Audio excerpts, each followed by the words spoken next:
reckless ones, are provoking dangerous reactions. And unlike in physics, these reactions are not symmetrical or predictable. They are being multiplied by geopolitical divisions and magnified by an epidemic of impunity.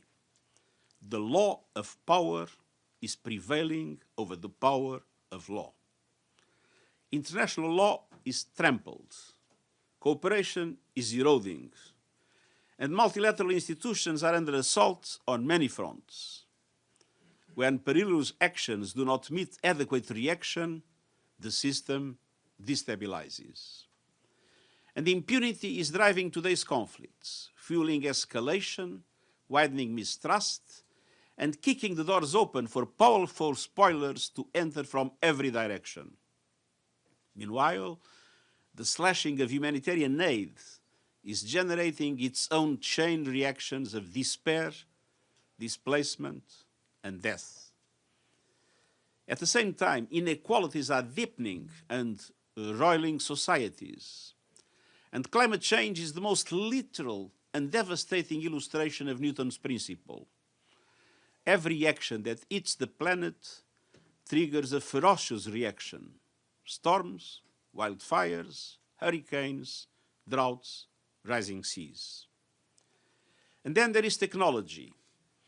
We are witnessing perhaps the greatest transfer of power of our times, not from governments to people, but from governments to private technology companies.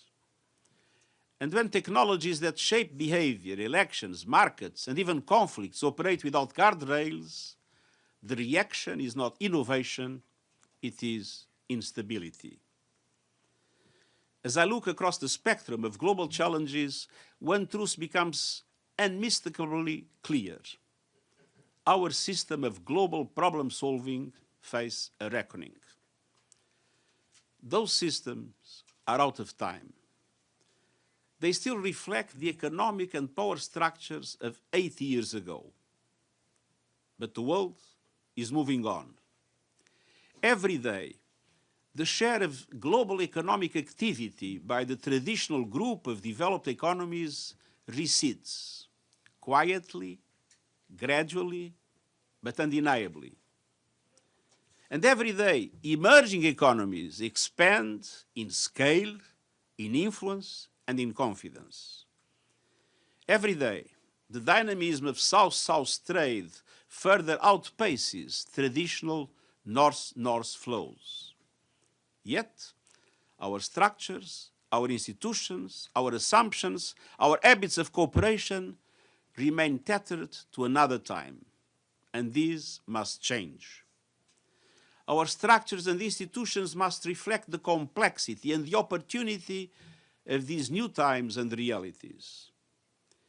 Global problems will not be solved by one power calling the shots, nor will they be solved by two powers carving the world into rival spheres of influence.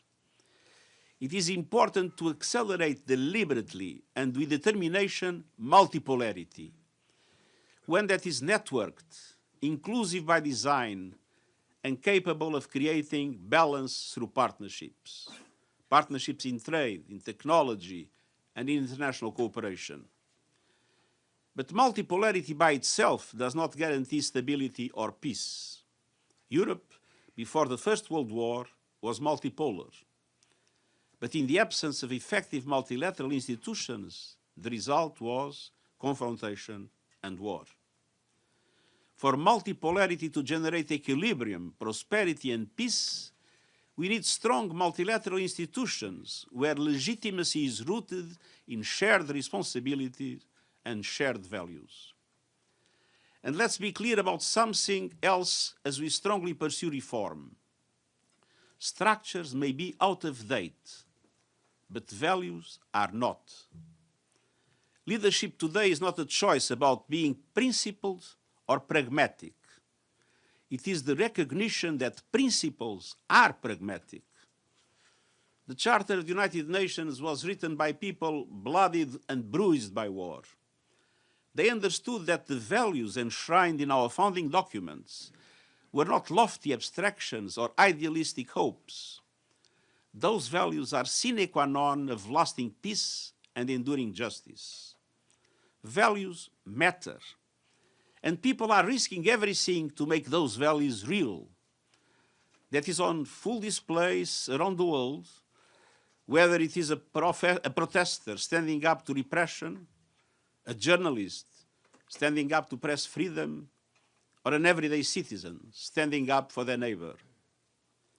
Despite all the hurdles, the United Nations is acting to give life to our shared values, and we won't give up. We are pushing for peace, just and sustainable peace rooted in international law, peace that addresses root causes, peace that endures beyond the signing of an agreement. We are pressing to reform and strengthen the Security Council, the only body with a charter-mandated authority to act on peace and security on behalf of every country. But there is no lasting peace without development.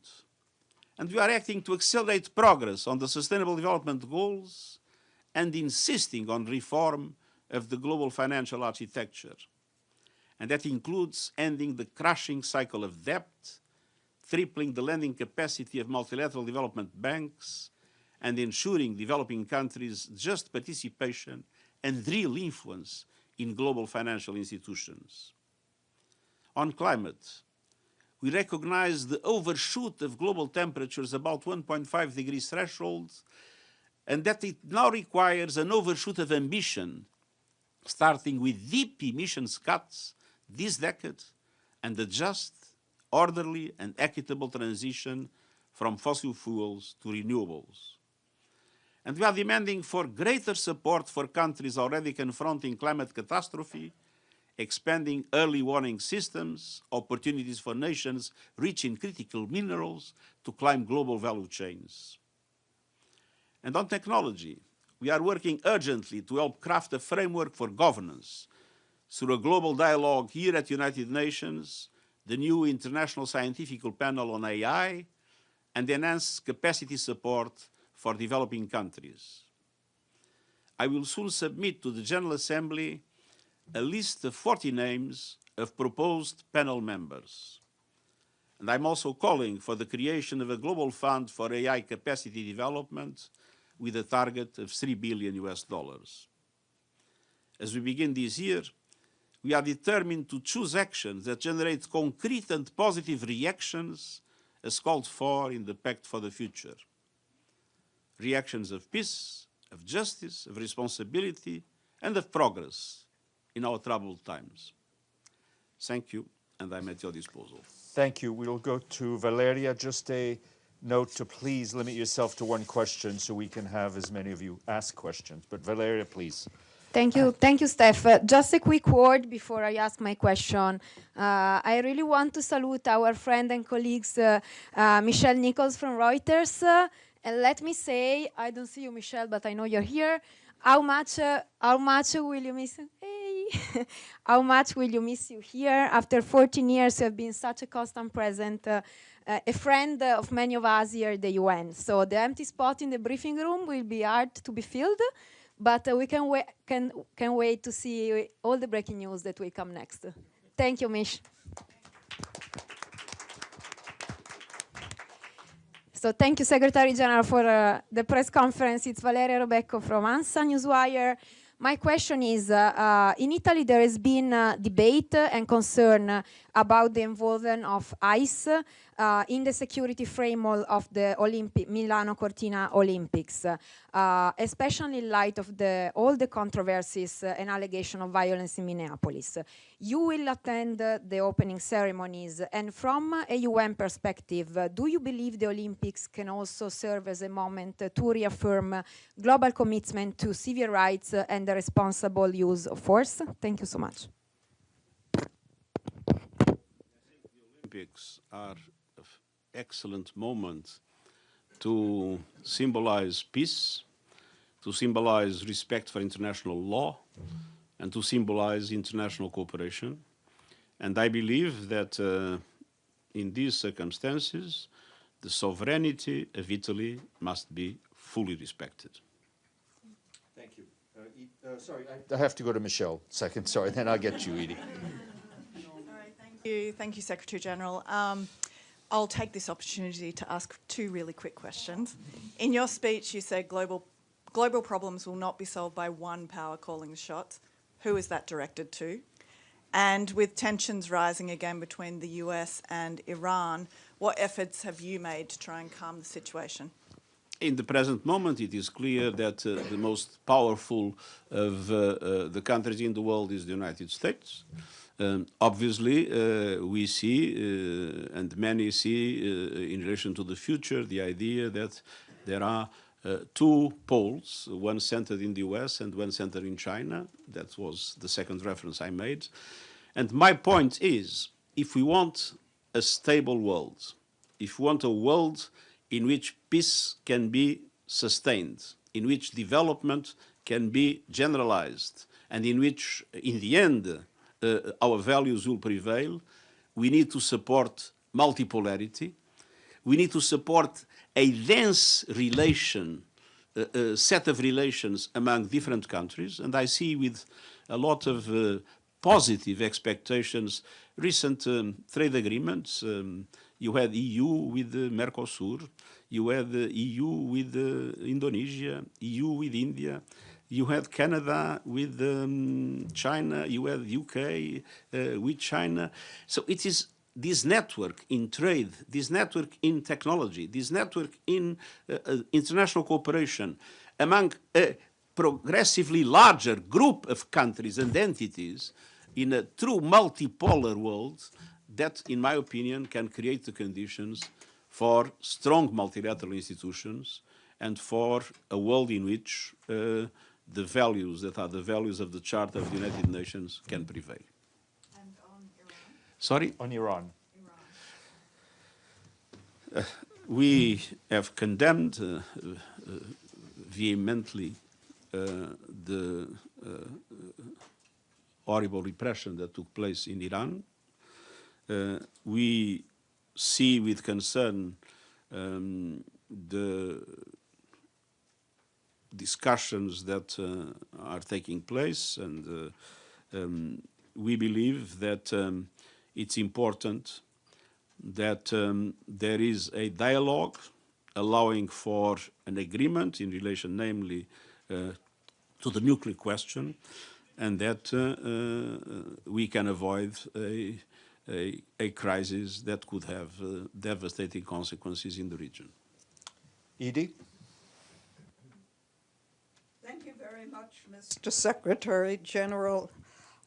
President Trump's charter for the Board of Peace envisions the board as promoting global peace and makes no mention of Gaza, where the Security Council authorized the board to promote permanent ceasefire and reconstruction.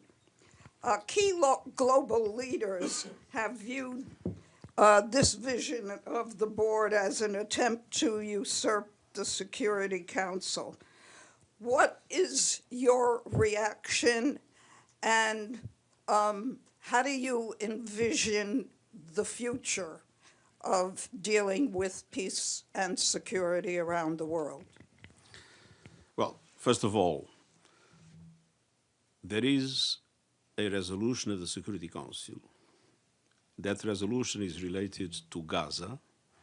In that resolution, there is a number of attributions that are given to the Board of Peace and to other institutions.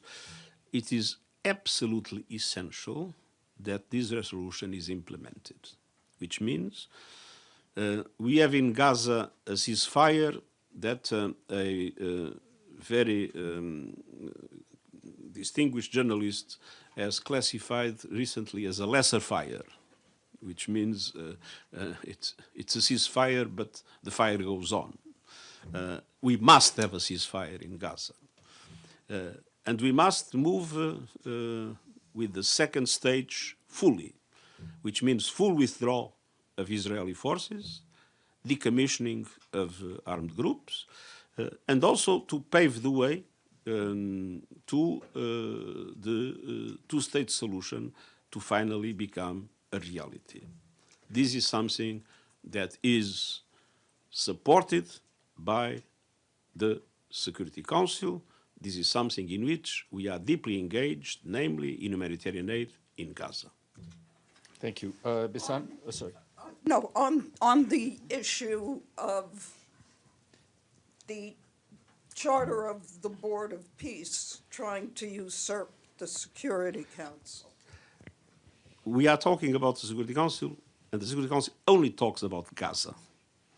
Everything else is something that is different, and obviously, in my opinion, the basic responsibility for international peace and security lies with the UN, lies with the Security Council, that, as you know, the Security Council stands alone in its charter-mandated authority to act on behalf of all members in questions of peace and security. Only the Security Council can adopt decisions binding on all, and no other body or ad hoc coalition can legally require all member states to comply with decisions on peace and security. Only the Security Council can authorize the use of force under international law and set out in the Charter. So the centrality of the peace and security system lies in the UN, and within the UN in the Security Council, and that is the reason why it is so important to reform the Security Council. And it's very interesting to see that some that criticize the UN for being not effective are the ones opposing the reform of the Security Council. That is the reason why the UN can sometimes not be as effective as we all want. Bisan, then Sherwin. Thank you, Secretary-General. Bisan Abukwik with Al Jazeera Arabic. I wanted to follow up on the Palestine issue, but when it comes to the West Bank and settlements. And, I mean, you speak about the role of the UN, but the UN, UNRWA, is being attacked in East Jerusalem by Israel. We are seeing settlement activity expanding and settler violence. You're talking about moving to the second phase of the agreement and then to a two-state solution, which now on the ground in the West Bank seems further and further away from being a reality. If you can, how optimistic, are you still optimistic that there is still a two-state solution in the horizon?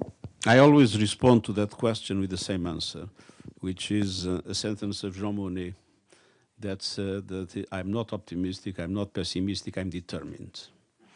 And I'm determined to oppose, and to oppose in a very strong way, all the efforts that Israel is doing to undermine the two-state solution, namely through, in the West Bank, the construction of settlements, demolitions, evictions, and the violence of the settlers. And we believe that this must stop. And we believe that conditions must be created to make sure that Gaza, that will have now its new governance model, that governance model progressively is linked to the Palestinian Authority, and that Gaza and the West Bank, including East Jerusalem, will be the future state of Palestine. Can I just get one follow-up? How is it going to be implemented? Who is going to actually put pressure on Israel to actually implement that? Everybody must make pressure. Let's recognize the reality. I mean, the country that has more power to put pressure on Israel is the United States. And that is why it was important that the United States have recognized the right of the Palestinian people to self-determination. Sherwin, then Dennis. South African Broadcasting. Given the large role that UN officials, including yourself, played during South Africa's G20 presidency, which ended with the Leaders' Summit last November, you will have seen South Africa's exclusion from G20 processes under the United States leadership that has accused South Africa of leading an exercise in spite, division, and racial agendas that have nothing to do with economic growth. South Africa, which became the first African country to chair the forum last year, has since decided to step back from the year because of the US posture. Given your first-hand experience of the G20 under South Africa last year, what do you make of this development? You said in your statement, and to quote a colleague of mine, that global problems would not be solved by one power calling the shots. Is this an example of that? Well, it's an example of many other things. I must say that the G20 is not a multilateral organization in the sense that the G20 has specific responsibilities essentially for the aspects of the economic and financial issues and trade. And it is not like the United Nations or like the World Bank or like a multilateral institution. So the G20 is an aggregation of countries. I must say that I was present in the G20 session in South Africa, and that I was fully supportive of the agenda introduced by the South African presidency. And I consider that South Africa played a very positive role in the way it presided the G20. And it doesn't make any sense for me that South Africa is not permanently a full member of the G20 in all circumstances. Dennis, and then Pam. Thank you, Secretary-General, for your briefing. So where are you? As it was said before, in case of Greenland, the United Nations, along with principle of territorial integrity, believes in right of self-determination of nations. Does the UN believe that the right of self-determination applicable to Crimea and Donbass? We have had very interesting discussions on this, and there are two principles that are essential. One principle is territorial integrity of states. The other principle is self-determination of peoples. But self-determination of peoples has a number of requisites. So the way it is defined has a number of requisites. And after a very careful study by our Office of Legal Affairs, it is our position that the principle of self-determination does not apply in the situations of Crimea and Donbass. So in that situation, the principle that prevails is the principle of the territorial integrity of Ukraine. Pam, then Talal. Thank you for the briefing, Secretary General. How do you see the UN's role, given what you've said about current military conflicts, particularly unilateral moves by several members of the UN Security Council in the current situation, in the current configuration? Can the UN get back to multilateralism when so many of the conflicts are unilateral? Thank you. Or created and problem solved by some of the members of the Security Council. Thank you. Pamela Fox, U.S. News and World Report. It is obvious that the fact that members of the Security Council are themselves violators of international law doesn't make life easy for the UN in its efforts. But that doesn't mean that the Secretariat of the UN does not get involved as much as possible, and I myself do not get involved as much as possible in trying to create the conditions for peace to prevail in the dramatic situations we face. Unfortunately, there is one thing that we miss. It's leverage. It's the power that others eventually have to force countries and to force leaders to abide by international law. But not having the power, we have the determination, and we'll do everything possible with our persuasion, with our good offices and building alliances to try to create the conditions for some of these horrible tragedies we are witnessing. And from Ukraine to Sudan, not to mention what has happened in Gaza, we will be doing everything we can for these tragedies to stop. Thank you. Thank you. Talal, then Volodymyr. I would like to have the power to make them stop. Thank you, Steph. The UN80 initiative, which was approved by the General Assembly at the end of December, how confident are you that this initiative will ensure the continuity of the UN system to be effective, albeit more nimble and cost-effective, and et cetera, and the continuity of this organization? Well, I'll just give you an example with our last regular budget. We have reduced 22% of the posts in the regular budget, which means in the Secretariat, not counting now with peacekeeping operations. And we have done it in a way that was prepared in advance. We have been working to make it possible for more than 1 year, namely creating vacancies in the structure in order to make sure that we were able to reduce 22% of the posts without creating a dramatic social impact, because we had previously made many of those posts vacant and create vacancies in others to which people can compete. And we are able to do this kind of reform in a, I would say, completely well-organized methodology with the participation of all the UN system and without creating any disruption, any turmoil, as we have seen sometimes in other reforms in other parts of the world, which means that the UN is able to do things efficiently.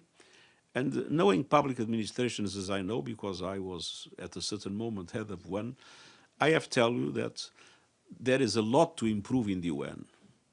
There are many things in which we can do better, but I'm very proud of the work of the UN, and I think the UN is more efficient than many of the public administrations that criticize us. Vladimir, then Mariam. Mr. Secretary-General, my name is Volodymyr Ichenko, National News Agency of Ukraine, Ukrinform. We see that Putin's Russia is deliberately bombing energy infrastructure in Ukraine in order to freeze the Ukrainian population and trigger a humanitarian catastrophe. As the leader of the largest and most respected international organization, what would you advise Ukrainians to do under these circumstances? Thank you. We have been in consultations with Turkey and with other, we have been advocating for the possibility of an agreement. In the past, we, together with Turkey, were able to materialize and to broker the only real agreement that was possible to establish in the Ukraine crisis or the Russian invasion of the Ukraine, with the exception of exchange of prisoners, with the so-called Black Sea Initiative and Azovstal. And we believe that a similar agreement should be established. Now, in order to avoid any kind of bombing, I mean, a kind of a limited ceasefire to the bombing of energy infrastructure and the bombing of harbors, as a limited contribution, but an important contribution to avoid the horrible tragedy that, especially with these bombardments, the people are suffering. Mariam, and then Ibtisam. Secretary-General here. Mariam Ramati with Iran International and Afghanistan International. One question that I have is on Afghanistan. As you know, Rosemary DiCarlo traveled to Afghanistan, talked to the Taliban about Doha process. Do you still believe in Doha process and the pragmatic talks that you've been saying to have with the Taliban? The girls haven't been able to go to school for almost 4 years. Even your employees at UNAMA have been banned from working at the offices or deliver aid to people. Where is your red line to stop these talks with the Taliban when it has no results in, and it's not changing anything on the ground? And also a follow-up on Iran. Tens of thousands of people have died and so many have been arrested. Did you pick up the phone to talk with the Islamic Republic officials to talk about the protesters who have been arrested and some might be even hanged? And is condemnation, is that enough for that? Thank you. The answer for the second question, if I talked with the, yes. The answer for the first question. This is a dilemma that we face every day. Should we go on engaging in some specific areas? Some of them with some positive impact, namely in relation to the private sector, it has been possible to have women working in several areas of Afghanistan. But at the same time, we are deeply frustrated by the fact that we remain without our staff, our female staff, not being able to go to our headquarters. They are able to work in the field, but not in our headquarters, what is unacceptable. And the fact that we still do not have access of girls to, I would say, standard secondary education and above. So this is indeed a dilemma. We have until now thought that it was worse to go on with the engagement, but we share your frustration, and this is a question that we ask ourselves every day. Ibtisam, and then we'll go to China TV. Ibtisam. Thank you. Here, second one. Thank you. My name is Ibtisam Azam, Al Arabi Al Jadid newspaper. I have first a quick follow-up on the Board of Peace. Some experts will say that the Board of Peace and the whole mechanism that was created in Gaza is to sideline the UN and its work. What's your opinion? And for example, the Security Council resolution that you referred to, even the report that is supposed to be submitted is submitted by the Board of Peace itself and not by the UN. And my question is about accountability and UNRWA. More than 300 UNRWA Palestinian workers were killed. Israel banned the work of UNRWA. Etc. So my question is, which steps would you want to take for accountability? Thank you. Well, you have asked many questions at the same time. So let's see one by one. First of all, we are working in Gaza, and we are working in Gaza. And I have to say that since this lesser fire is working, the truth is that there was an exponential increase of humanitarian aid. There was for a long period a discussion in which Israel would say that there was no humanitarian aid in Gaza because the UN was inefficient, and you were saying that there was no humanitarian aid because of the obstacles that were created by Israel. And the truth is that when the ceasefire, the first ceasefire took place, and now the humanitarian aid exploded. It's not enough. A lot more needs to be done, because it's not only food that matters, it's everything related to health, it's everything related to shelter, it's everything related to so many things that are still missing. But the truth is that there was a very important increase in humanitarian aid, and we are totally committed to do more and to overcome all the obstacles. So we are in Gaza entirely involved. On what Israel is doing to UNRWA premises, we have been taking very clear positions of condemnation, and we have acted in relation to that based on the positions that were assumed by International Court of Justice. On the other hand, we will not stop doing everything we can to guarantee that UNRWA will be able, with all the difficulties and all the obstacles, to provide the vital support that UNRWA provides to the people. And we claim for the need of accountability in relation to the 380 UNRWA members that were killed. Thank you. Please go ahead. Mr. Secretary-General, this is Tao Xu with China Center Television. So you said today that the global system are outdated and the multipolarity should be more inclusive. China, as the largest developing country, has been more active in development, climate, and the South cooperation. So how do you see China's role in global governance going forward? Thank you.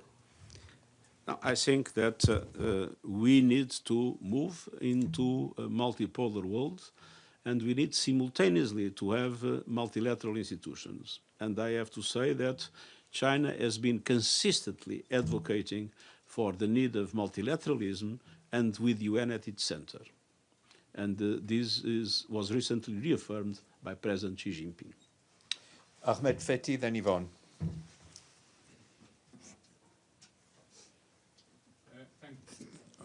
Thank you. This is Ahmed Fathi, ATN News. Mr. Secretary-General, you warned that tech companies now shape elections and conflicts if their power rivals or exceed that of states. Does the UN truly have leverage, or are governments no longer in control? We do not have leverage, but we are creating instruments to minimize our difficulties in the international community to put in place strategies to avoid the worst. Things will be different when we have our high-level scientific panel. I'm hoping to present the 40 names for the General Assembly in the next few days, maximum few weeks, but it's practically done. We had 2,400 candidates, which demonstrates the interest of the international community in this panel. And this panel will make reports every 6 months or every year about the state of the art of artificial intelligence in its different components. And it will be able to do reports on specific asks of member states. And this is for member states from all over the world. I mean, it's a global institution. And this is something that I believe is essential, to have an independent scientific entity that explains what's really happening in the world of artificial intelligence and explains to what extent what is happening from a scientific point of view undermines a certain number of essential values, namely the way democratic institutions must work. I think we do what we can do with our contribution. We have not the power to do a global regulation of artificial intelligence, and that would not have been possible. But we will be doing what we can, creating this mechanism, and then an annual dialogue with all countries of the world and with the key stakeholders to take note of what scientists say and to be able to, at least, I hope, establish or agree on a certain number of guardrails to preserve human agency that I believe is essential. Yvonne, then Arul. Thank you, Secretary-General. Yvonne Moriarty, News. Thank you very much. My question is, in your remarks, you referred to the possibility of the superpowers, the United States and China, carving up the globe into two spheres of influence. How likely is that scenario in your view? And what would your advice be to smaller countries like Ireland in this era of might makes right, countries like Ireland that don't have any might? As I said, that is a possibility that I hope will not materialize. the best way to do it is exactly with the examples I just made.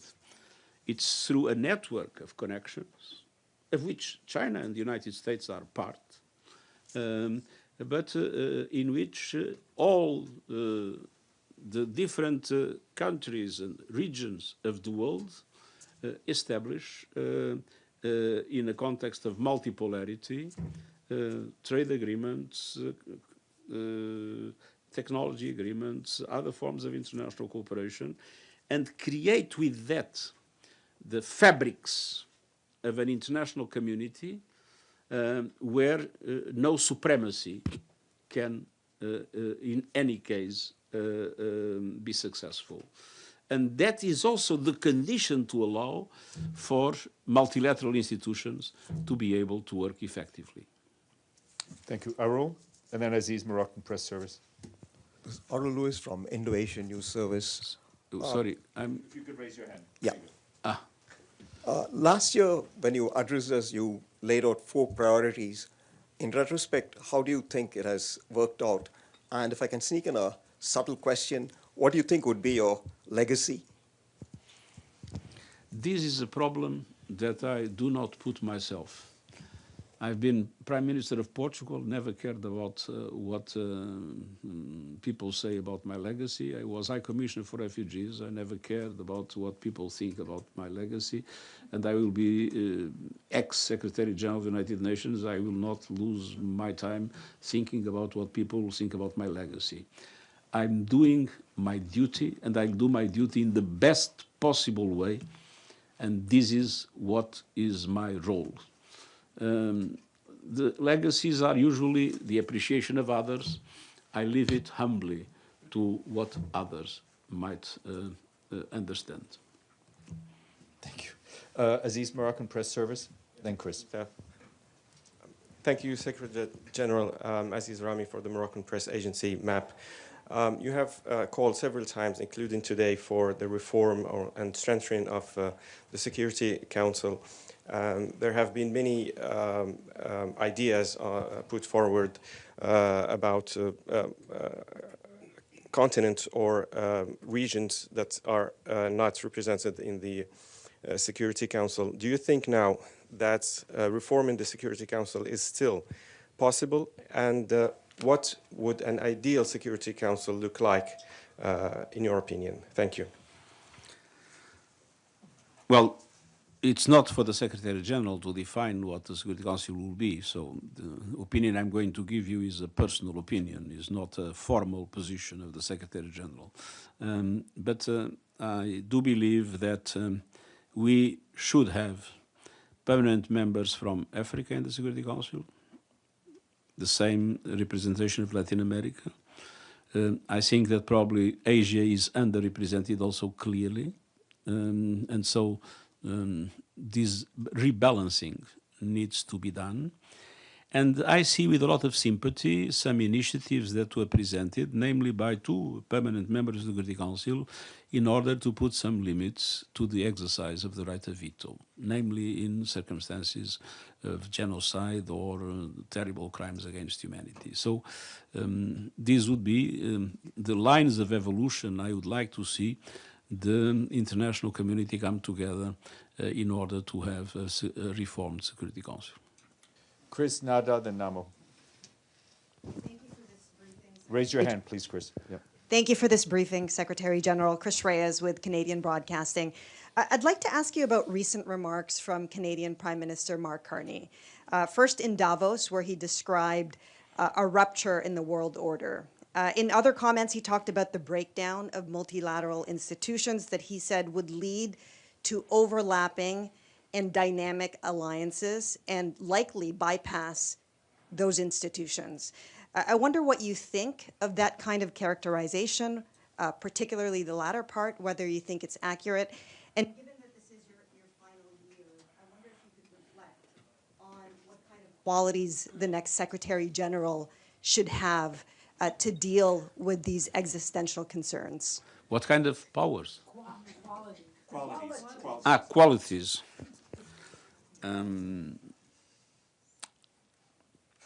First, I think that the Prime Minister of Canada has presented a number of risks that we are facing in the international community. I mentioned in my intervention many similar risks, but I don't think that our key institutions have been completely, I would say, destroyed or over.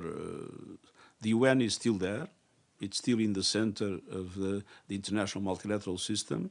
It is reforming itself. It must reform itself. But with all the things that are happening, I am still very proud of the work that the UN is doing. What are the qualities that I wish that the next Secretary-General has?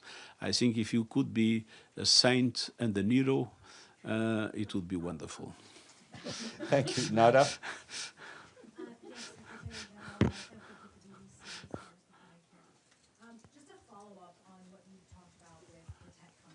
Because, as was noted, their values now rival the GDP of some countries. You talked about guardrails, but can you be a bit more specific about what those guardrails should be? And what about the size of these companies? Do you think anything should be done by governments to also take a look at that?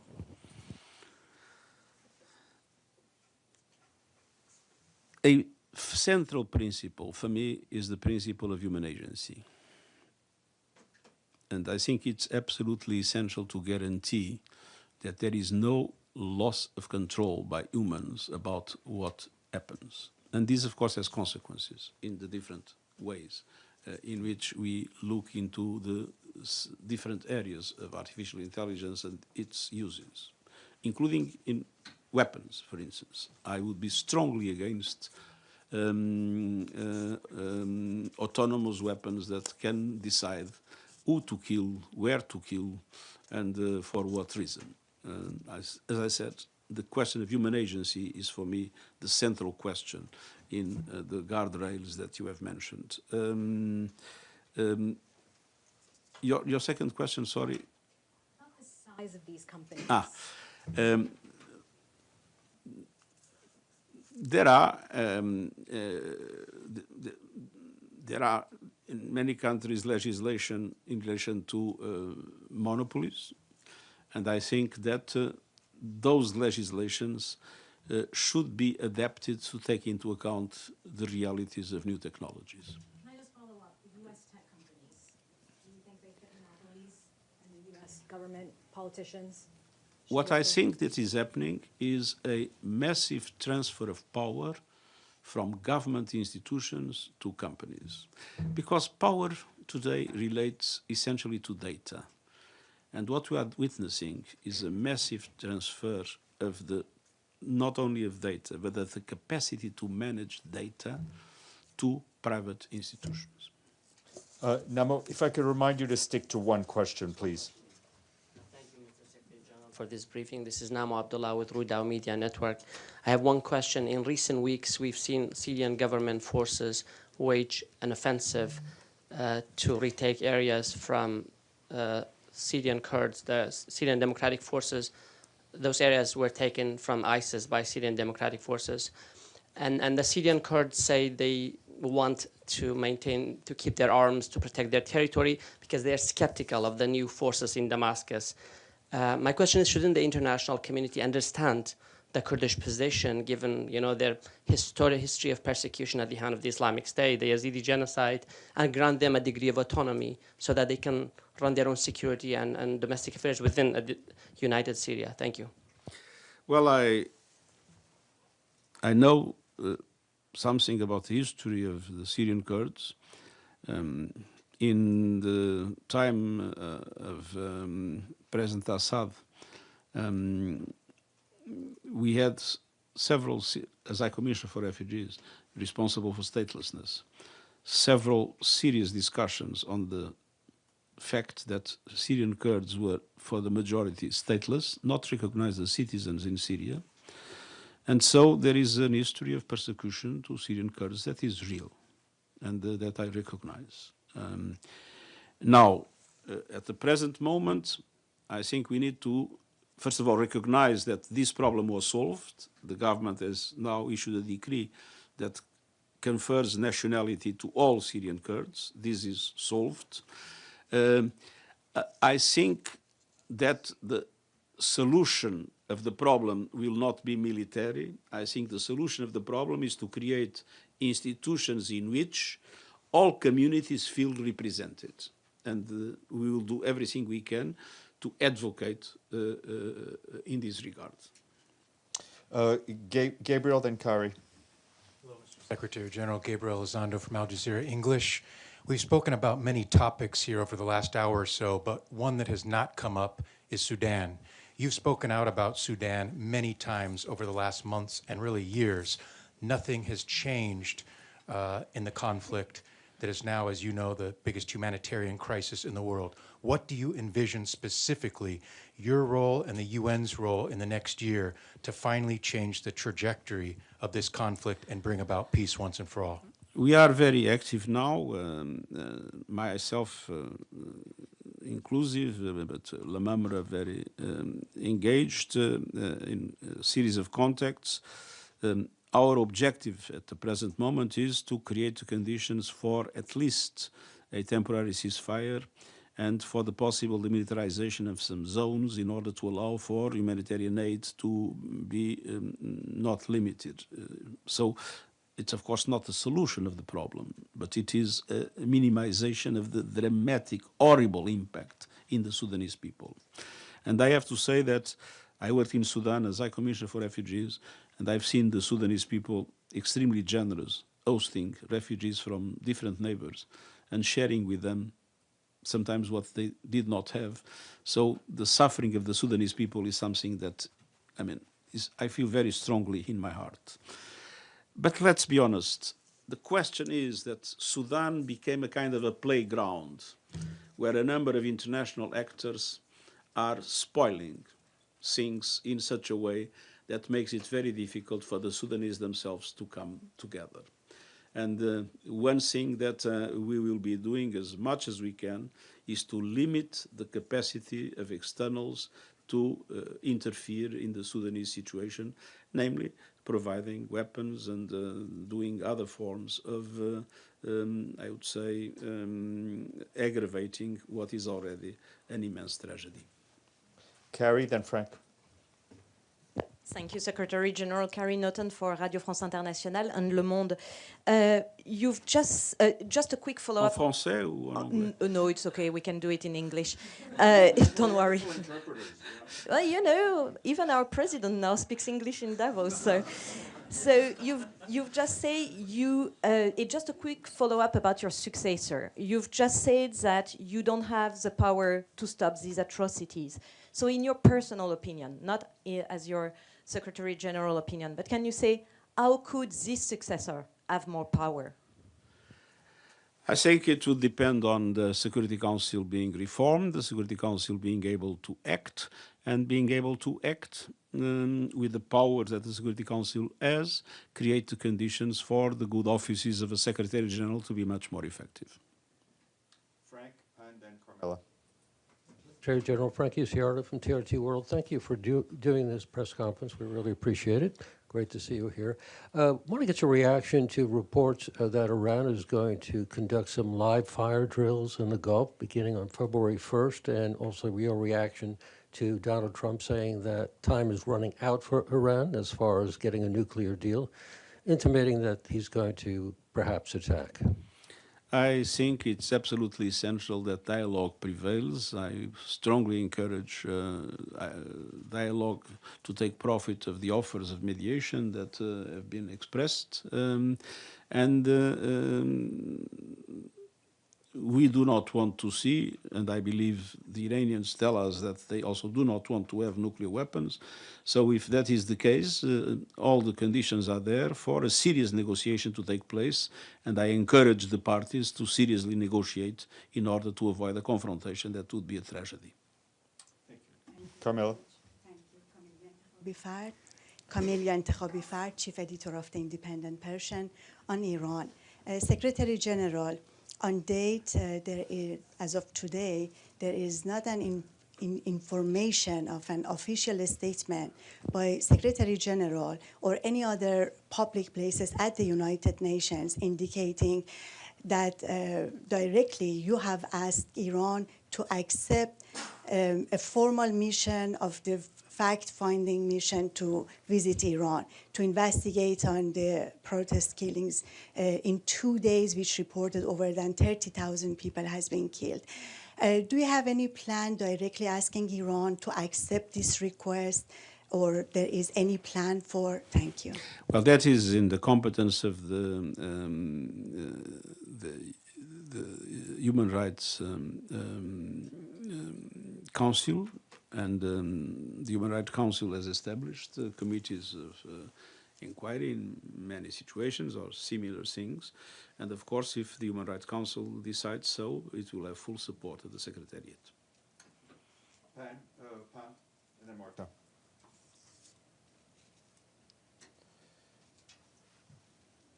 Go ahead. Thank you, Secretary-General. Yeah, just This is just don't touch it. It'll turn on. There we go. Okay. Yeah, you're good. Yeah. Thank you, Secretary-General. This is Yun Zhaopan from China's Xinhua News Agency.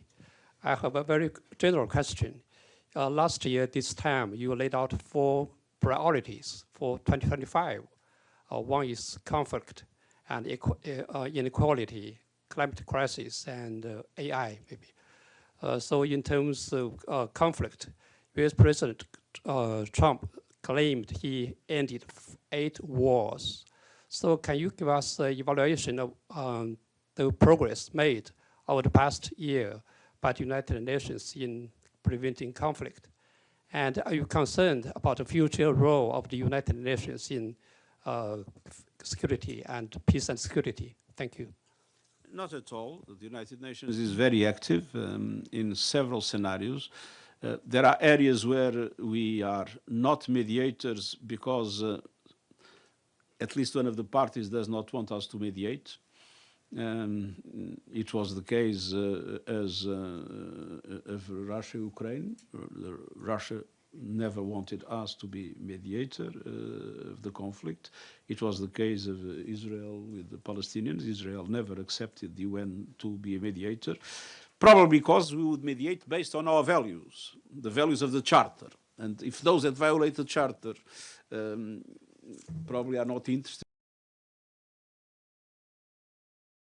in the mediation by an entity that is in itself the entity that represents the Charter.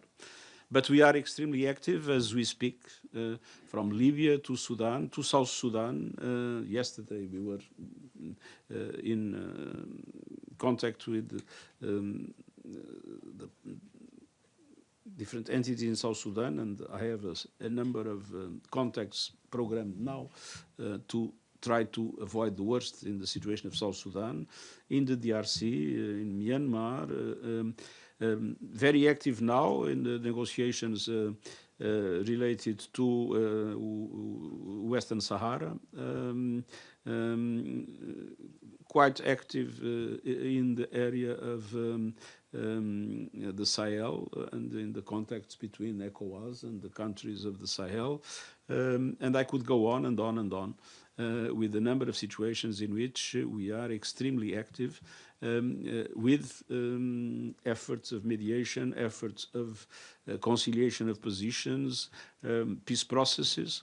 There is only one thing we do not have, is the instruments of power to force parties to come to an agreement. Thank you, Sinan. And then, sorry, Marta and then Sinan, sorry. Hello, Marta Moreira from Lusa, the Portuguese National News Agency. I don't know if we can speak in Portuguese. I'm allowed?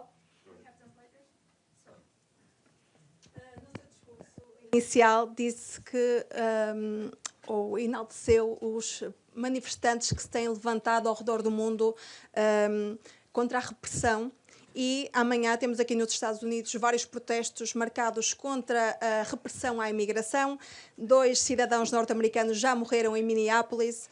Qual é a sua visão sobre esta situação? Teme que a repressão esteja a crescer aqui nos Estados Unidos? E se permite, deixe-me lhe perguntar também, se considera uma falha da ONU se a próxima pessoa eleita para o substituir não for uma mulher. Bem, em primeiro lugar, nós consideramos que o direito de manifestação é um direito essencial e aqui, como em qualquer outra parte do mundo, é essencial que as forças de polícia e outras usem a contenção indispensável para evitar que os manifestantes paguem com as próprias vidas o preço da sua atividade. De qualquer das formas, espero que, no quadro de uma sociedade democrática, as investigações que foram anunciadas possam levar a conclusões que são muito importantes nesse domínio. A segunda pergunta era... Se o seu sucessor não for uma mulher. Eu devo dizer-lhe uma coisa. Eu penso que é claramente tempo para as Nações Unidas, como para as principais potências do mundo, ter uma mulher à sua frente. Não tenho dúvidas nenhumas a esse respeito. Agora, não me compete a mim fazer a escolha, fazer a decisão, não sou eu que voto. Portanto, digamos, a minha opinião é irrelevante. Mas se olharmos as posições de maior responsabilidade a nível mundial, seja nas Nações Unidas, falando de secretário-geral, porque ao nível dos altos quadros das Nações Unidas temos paridade, e tenho muito orgulho nisso, mas a verdade é que, quer nas Nações Unidas, quer nas posições de liderança dos países mais poderosos do mundo, é tempo de vermos mulheres. Sinan, then Iftikhar, then I'm sorry, we'll have to close it. My name is Sinan from the Amargi. I have a question about Kurdish rights. You haven't made a single statement regarding the right of self-determination, specifically under Article 1 of the UN Charter and Article 3 of the UN Declaration on the Rights of Indigenous People for the 40 million Kurds. So the question is, why haven't you issued a statement on this matter? Are you perhaps fearful of state pressure and reactions from the countries where the Kurds live? Okay. Now, I must say that at the present moment, my main objective is, and we are also with our mission in Syria dealing with that, my main objective is to create the conditions for Syria to be able to have a society in which all of its components feel that their rights are respected and at the same time feel that they belong to the country as a whole. This has been our priority at the present moment. Thank you. Very general question for Kurds, not only in Syria. I meant Iran, Iraq, Turkey, and Syria. That was my question. But I mean, in relation to Iraq, there are democratic institutions in which the Kurds are represented, as you know. In relation to Iran, the situation is different. But obviously, I think the Kurdish people has been the victim of history. But to a certain extent also of the difficulties to come together and to create the conditions for its affirmation.